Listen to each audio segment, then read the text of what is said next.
दिनै जोङो Kokrajhar district commissioner अफिसनिफ्राय नोंथांमोननि गेजेरजों बेखौ मिथिनो होनो लुबैदों जे माने थांनाय जे 3 मे खालि दुधनैयाव थानाय बालाबारि गामिनि सानै बिनानावमोनखौहाय रेप खालामनाय जादों आरो बिनि उनाव 5 मे खालि बिथांमोननि रेपिस्टनि न'खरनिफ्राय आरोबाव माने बै जिनाहारि जानाय बिनानावमोननि बिदा सासेखौ बिथांमोनहा माने बुग्लिदों आरो बिथांखौ माने ओरैबायदि बुबाय बिनि उनाव बिथाङा दाखालि 16 तारिखआव रुंसारि जाबाय।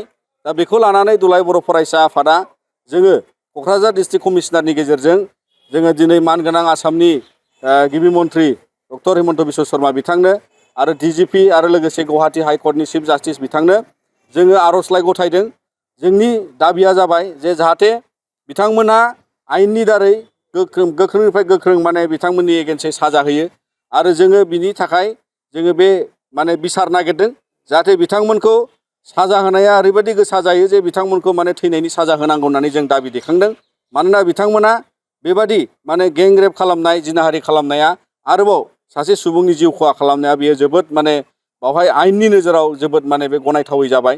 आरो बेजों लोगोसे जोङो दिनैनि दिनाव बिथांमोननि न'खरनि थाखाय जाय हिरनमय खाख्लारि बिथाङा रुंसारि जाबाय बिनि मुङै 20 लाख कम्पेनसेसन होनांगौनि थाखाय जों दाबि दैखांदों आरो जिनाहारि जानाय बिनानावमोननि थाखाय जोङो बावहाय 5 लाख खरि बिथांमोननो होनांगौनि थाखाय जों दाबि दैखांदों।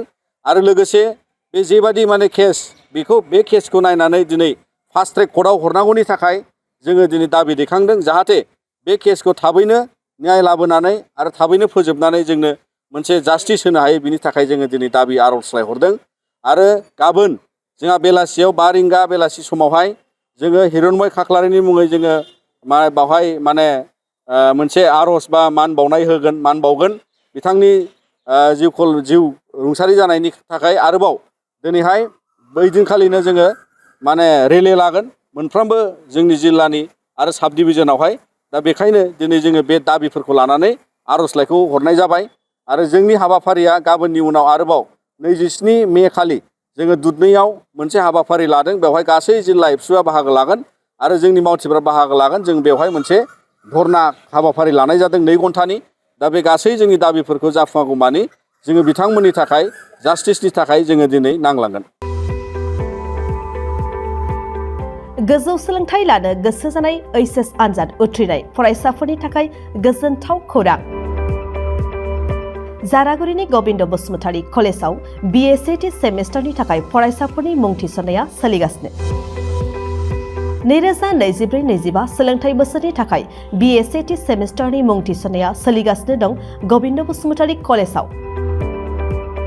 बड'लेण्ड मुलुगसोलोंसालिजों गनायथि जानाय क'क्राझार जिल्लानि गसाइगाव महकुमानि सिङाव थानाय जारागुरिनि गबिन्द बसुमतारी कलेजा फरायसाफोरनि थाखाय एसेल' फिसावनो फरायसाफोरनि थाखाय मुं थिसननाय खाबु लानानै फैदों। गिबि मुं थिसनगोन 100 फरायसाफोरनि थाखाय माखासे स्पेशल अफारजों लोगोसे गुबुन गुबुन रोखोमनि बेसेन होनाङै क्लासफोर जेरै spoken English, self defence, computer कर्सनि खाबुजों लोगोसे फरायसाफोरनि कलेजाव थांलाय फैलायनि थाखाय बेसेन होनाङै बास सिबिथायनि खाबु होनाय जायो। गबिन्द बसुमतारी कलेजा फरायसाफोरा गावनि गोसो बायदियै साबजेक्टफोरखौ सायख'नानै लानो हागोन।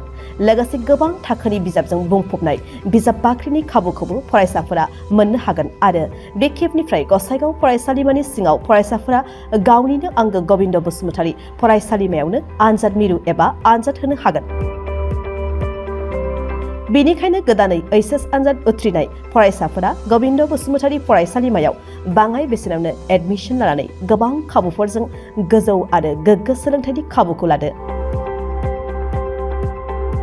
बांसिन मिन्थिनो थाखाय 9101784754 7002271929 9706680878 मबाइल नम्बराव फोनांजाब खालामदो।